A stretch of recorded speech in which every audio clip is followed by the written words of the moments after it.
हमारे प्रभु एवं उद्धारकर्ता यीशु मसीह के सर्वश्रेष्ठ एवं अतुलनीय नाम में हिंदी अपम के सभी श्रोताओं का हार्दिक अभिनंदन।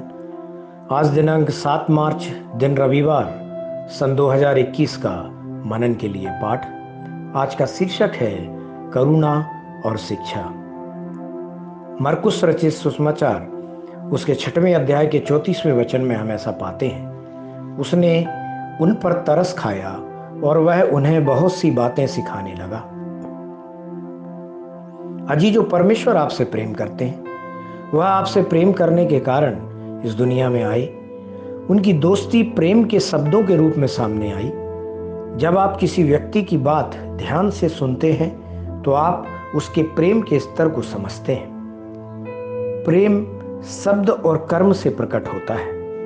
पवित्र शास्त्र में मसीह द्वारा कहे गए वचनों को ध्यान से देखें। वे दिलों को पिघलाने वाले होते हैं। उन सभी वचनों से प्रेम प्रदर्शित होता है। यीशु ने लोगों की भीड़ को देखा और उन पर तरस खाकर प्रचार करने लगे।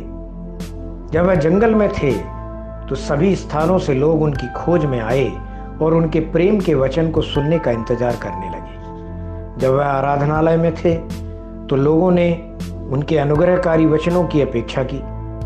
वहां आने वाले बीमार लोग इस उम्मीद के साथ उनके शब्द का उत्सुकता से इंतजार करते थे कि उनका एक शब्द उन्हें ठीक कर देगा।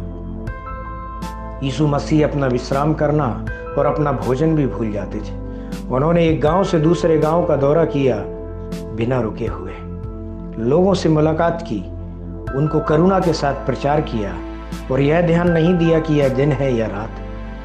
पवित्र शास्त्र का कहना है कि वह उन्हें बहुत सी बातें सिखाने लगा।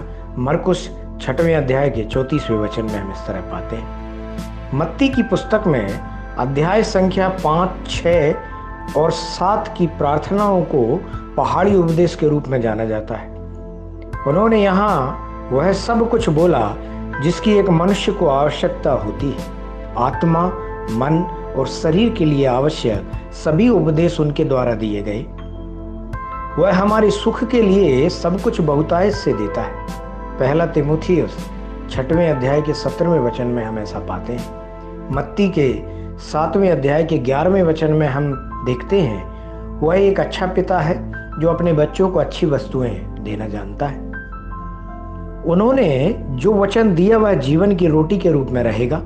मनुष्य केवल रोटी से नहीं बल्कि हर उस वचन से जीवित रहेगा जो परमेश्वर के मुख से निकलता है। यीशु ने वर्तमान की बातों और अनंत काल के बारे में भी बात की। उन्होंने शांति के बारे में बात की। उन्होंने दिव्य शांति प्राप्त करने का तरीका भी बताया। उन्होंने दोबारा से जन्म लेने और उद्धार के बारे में भी बात की। उन्होंने पवित्र आत्मा के बारे में बात की और अनंत काल के लिए रास्ता दिखाया। परमेश्वर के प्यारे बच्चों, जब भी आप पवित्र शास्त्र पढ़ते हैं तो महसूस करें कि यीशु आपसे प्यार से बात कर रहे हैं। उनकी बातों पर ध्यान दें। उनके शब्द न केवल मीठे हैं बल्कि वे उस प्रेम को भी प्रकट करते हैं जो उन्होंने आप पर किया है। परमेश्वर के प्रिय बच्चों, पवित्र शास्त्र को स्वेच्छा से पढ़ें। ध्यान करने के लिए यूहन्ना 7वें अध्याय का 46वां वचन, जहाँ इस तरह लिखा है, सिपाहियों ने उत्तर दिया, किसी मनुष्य ने कभी ऐसी बातें नहीं की।